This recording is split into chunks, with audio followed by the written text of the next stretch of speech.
तो आज का जो हमारा टॉपिक है वो है काव्य।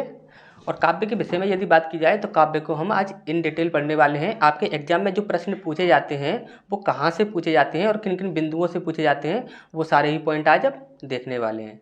दूसरी बात, यदि आप रस के विषय में पढ़ना चाहते हैं या आप अलंकार पढ़ना चाहते हैं या आप छंद पढ़ना चाहते हैं, यदि ये तीनों पॉइंट आप पढ़ना चाहते हैं और उन्हें अच्छे से समझना चाहते हैं तो आपको 100% काव्य को पढ़ना अति आवश्यक हो जाता है। क्योंकि यदि आप काव्य को नहीं पढ़ते हो तो ये जो 3 पॉइंट हैं ये काव्य के ही अंग होते हैं। ठीक, तो हम स्टार्ट करते हैं आज का हमारा टॉपिक जो है आपका काव्य। यदि आपको सबसे पहले जानना है कि काव्य क्या होता है तो इसके लिए सबसे अच्छी जो परिभाषा दी थी वो दी थी आपकी विश्वनाथ ने। तो विश्वनाथ के अनुसार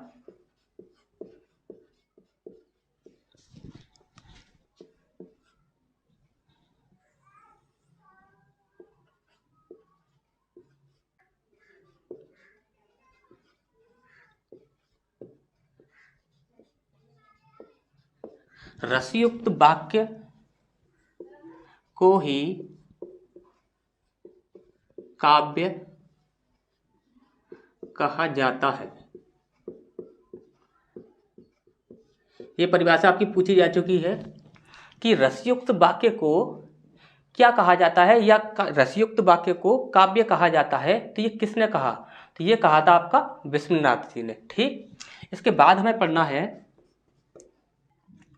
काव्य या कविता या पद के जनक। काव्य, कविता या पद, इसके यदि आपसे जनक पूछा जाता है कि इसके जनक कौन है तो आप बताओगे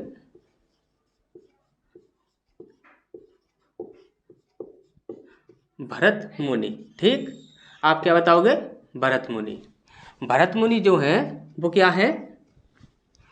काव्य या कविता या पद, इन तीनों के ही जनक माने जाते हैं। अब हमें पढ़ना है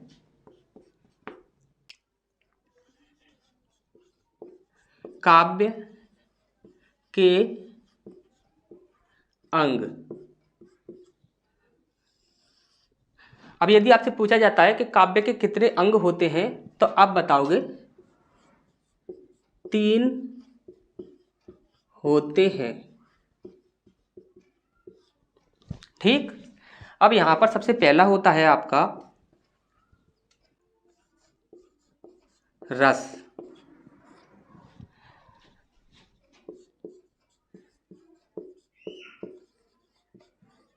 जिस काव्य को पढ़कर या सुनकर आनंद की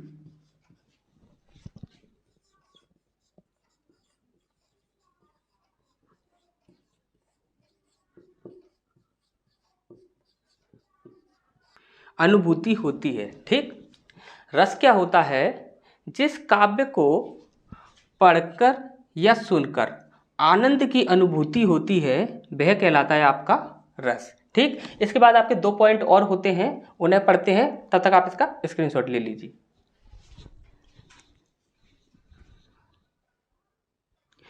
तो काव्य के अंग पढ़ रहे थे हम, जिसमें सबसे पहला पॉइंट है हमारा रस। जिस काव्य को पढ़कर या सुनकर आनंद की अनुभूति हो वह क्या कहलाएगा? आपका रस कहलाएगा। इसके बाद दूसरा पॉइंट है हमारा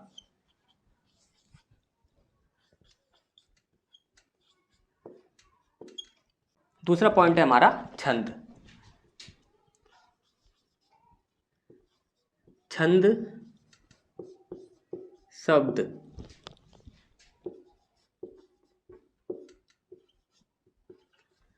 चद धातु से मिलकर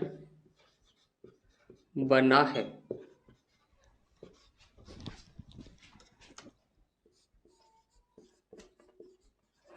जिसका अर्थ है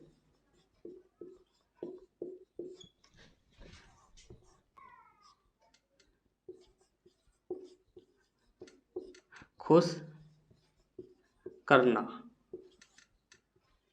देखिए, छंद जो शब्द जो है वह आपका चद धातु से मिलकर बना होता है, जिसका अर्थ होता है खुश करना। यदि छंद की परिभाषा की बात की जाए तो आप बताओगे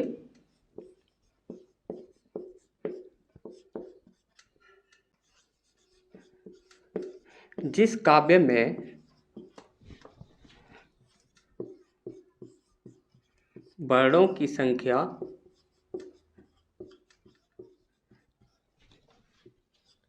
क्रम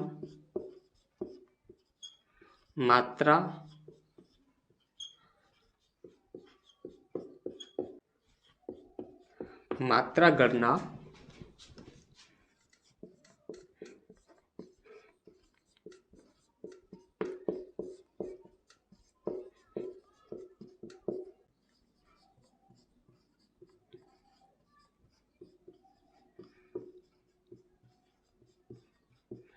ठीक। जैसे कि छंद क्या होगा, जिस काव्य में वर्णों की संख्या क्रम मात्रा गणना आदि बातों या नियमों का पालन किया जाए वही कहलाएगा आपका छंद। ठीक। इसके बाद हमारा तीसरा पॉइंट है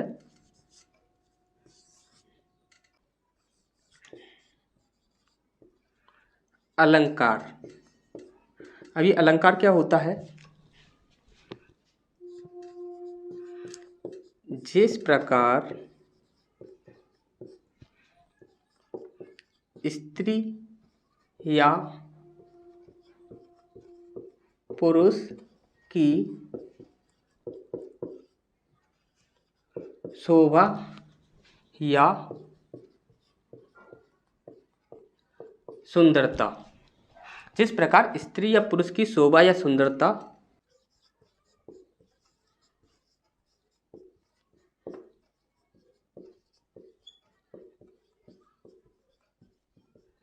जिस प्रकार स्त्री या पुरुष की शोभा या सुंदरता आभूषण से होती है, उसी प्रकार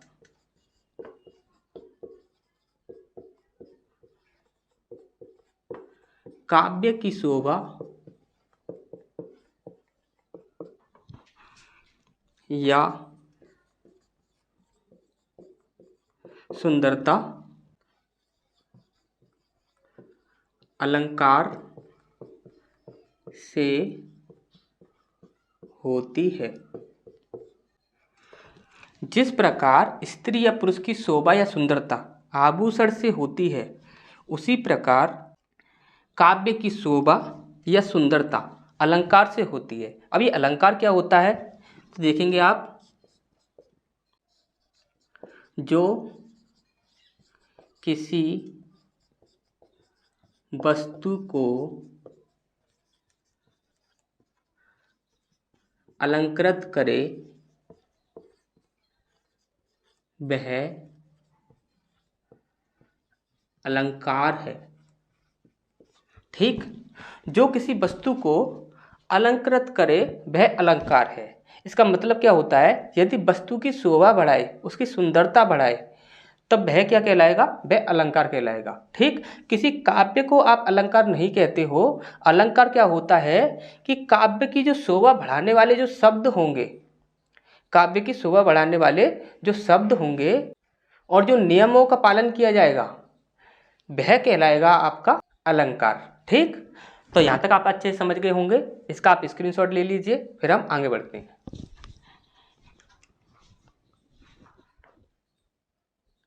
इसके बाद नेक्स्ट पॉइंट है हमारा काव्य के भेद। काव्य के जो आपके भेद होते हैं वो उन्हें दो रूपों में बांटा गया है। बोला जाता है कि काव्य के जो भेद होते हैं वो आपके दो होते हैं। इसमें सबसे पहला है आपका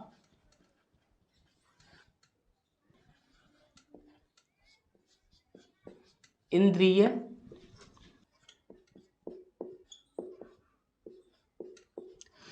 ग्राह्यता। इसके अनुसार आपके टोटल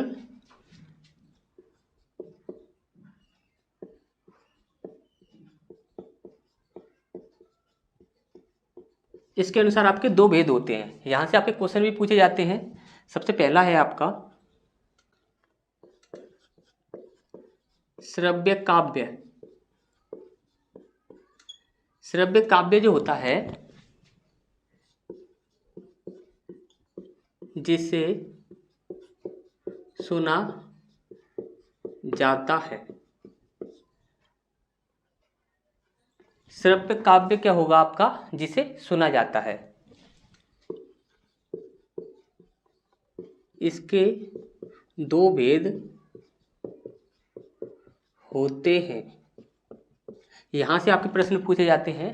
तो सबसे पहला होता है आपका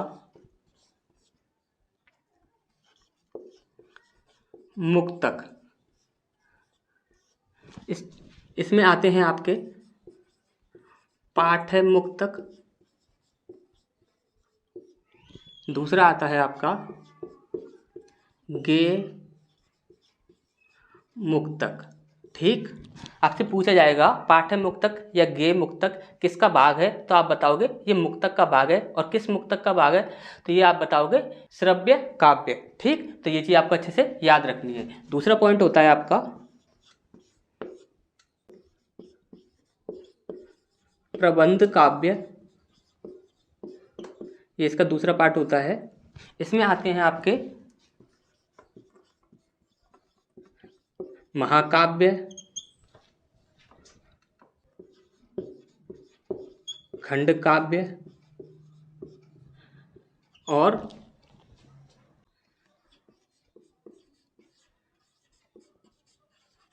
आख्यानक गीतियां। ठीक, प्रबंध काव्य जो होता है इसके अंतर्गत आते हैं आपके महाकाव्य, खंड काव्य। ये काफी बार पूछा गया है कि महाकाव्य किसके अंतर्गत आता है। इसके बाद खंड काव्य और आपका आख्यानक गीतिका।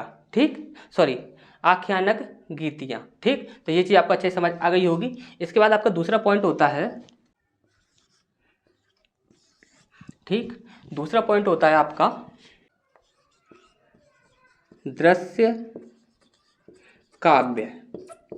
अब ये दृश्य काव्य क्या होगा? जो देखा और सुना जाता हो। एग्जाम्पल के तौर पर देखेंगे हम, जैसे कि आप देखते हो नाटक। ठीक, ये इसका एग्जाम्पल हो जाएगा। अगर नाटक पूछा जाए तो वो क्या होगा आपका दृश्य काव्य। दृश्य काव्य जो होता है इसके भी आपके दो भेद होते हैं। इसमें से सबसे पहला होता है आपका रूपक। रूपक जो होता है इसके 10 भेद माने जाते हैं। ठीक, दूसरा है आपका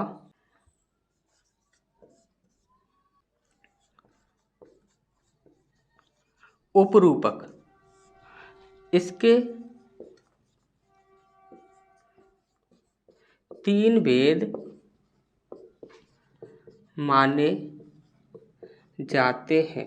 ठीक, यहाँ पर रूपक जो होता है इसके टोटल आपके 10 भेद माने जाते हैं और उपरूपक जो होता है इसके टोटल आपके 3 भेद माने जाते हैं। ठीक, तो यहाँ पर ये पहला जो पार्ट है हमारा इंद्रिय ग्राह्यता, यहाँ पर इसके आपके 2 भेद होते हैं। तो सबसे पहला हमने पढ़ा था श्रव्य और दूसरा हमें पढ़ा था दृश्य। ठीक, तो श्रव्य और दृश्य ये यहाँ पर इंद्रिय ग्राह्यता के 2 भेद हो चुके हैं। यहाँ पर अब हमें काव्य के भेद का जो दूसरा पार्ट होता है, फर्स्ट पार्ट यहाँ पर कंप्लीट होता है। सेकंड पार्ट को देखते हैं, तब तक आप इसका स्क्रीनशॉट ले लीजिए। इसके बाद हमारा नेक्स्ट पॉइंट है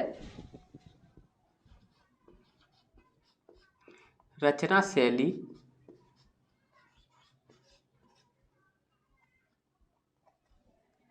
या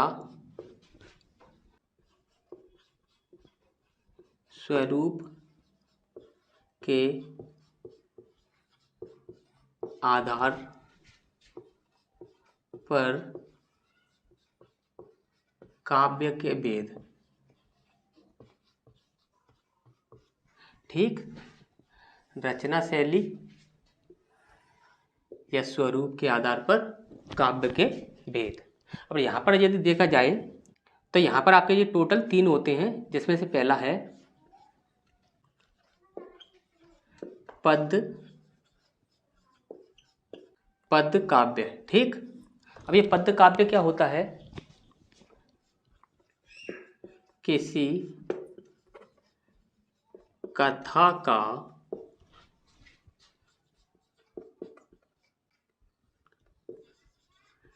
काव्य में किया जाना। ठीक, किसी कथा का वर्णन काव्य में किया जाना, वह क्या कहलाता है? आपका पद्य काव्य। पद्य काव्य के यदि एग्जाम्पल की बात की जाए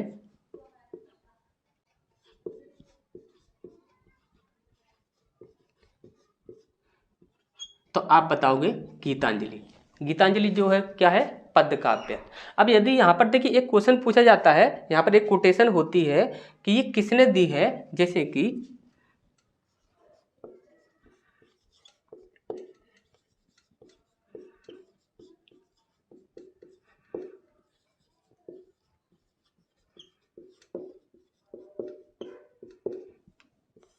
जयशंकर प्रसाद के अनुसार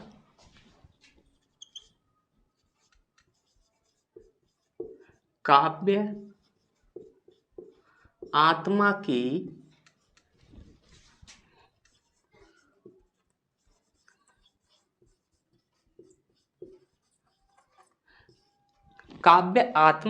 संकल्पनात्मक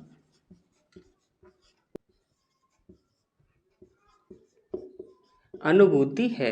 ठीक, यहां पर आप क्या बताओगे?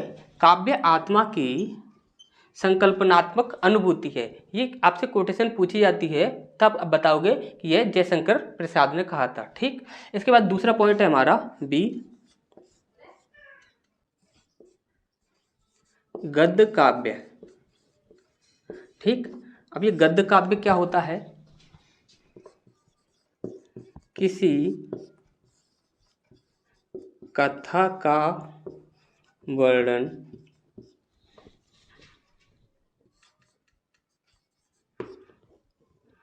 गद्य के रूप में किया जाना। यदि इस पे एग्जाम्पल की बात की जाए तो आप बताओगे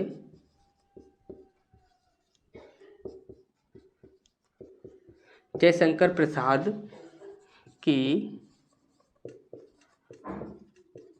कामायनी। ठीक, आप क्या बताओगे? जयशंकर प्रसाद की जो कामायनी है वो क्या है? आपका गद्य है। ठीक, अब यहाँ पर तीसरा पॉइंट होता है आपका, आपको याद रखना होगा एक पॉइंट, गद्य काव्य की रचना करने के लिए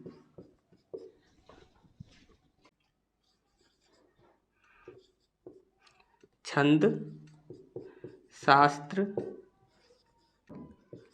के नियमों का पालन करना होता है।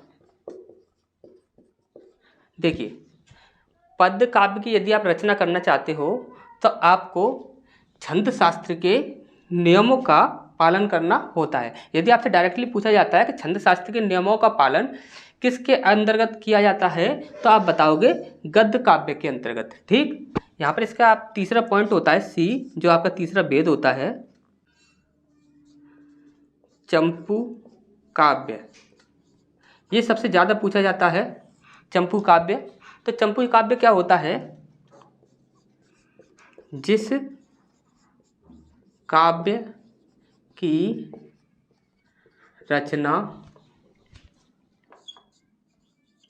गद्य और पद्य दोनों में की हो। ठीक, जिस काव्य की रचना गद्य और पद्य दोनों में की गई हो वह क्या कहलाएगा आपका चंपू काव्य। ठीक, यहाँ पर एग्जाम्पल के बारे में बात करें तो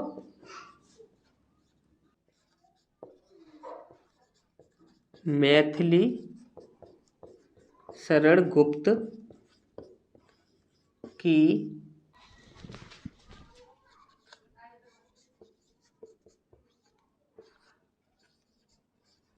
यशोधरा। ठीक, अब यहाँ पर ये क्वेश्चन जो है काफ़ी बार पूछा जाता है कि गद्य और पद्य जब दोनों में रचना की जाती है तो वह क्या कहलाता है, चंपू कहलाता है। और ये जो है आपका यशोधरा, ये काफ़ी बार पूछा गया है कि यशोधरा ये किसके अंतर्गत आएगा, गद्य है या पद्य है या आपका चंपू है। तो आपको हमेशा ही याद रखना है कि ये क्या है, चंपू है। ठीक, अब यदि आपको गद्य और पद्य ठीक से समझ ना आया हो तो हम आपको बता देते हैं, जैसे कि आप यदि ध्यान से समझिए, जो पद्य जो होता है, जयशंकर प्रसाद ने बोला था कि वह आत्मा की संकल्पनात्मक अनुभूति है, यानी कि जिसको पढ़ने और बोलने से यदि आत्मा को संतुष्टि मिलती है हमें, या फिर हमें अच्छा लगता है, तो वह क्या कहलाएगा, आपका पद्य कहलाएगा। यानी कि हम ये कह सकते हैं कि यदि हम कोई गाना गाते हैं तो वो क्या कहलाएगा, आपका पद्य कहलाएगा। अब यदि गद्य की बात की जाए तो गद्य क्या होगा, देखिए गद्य उसका उल्टा होता है।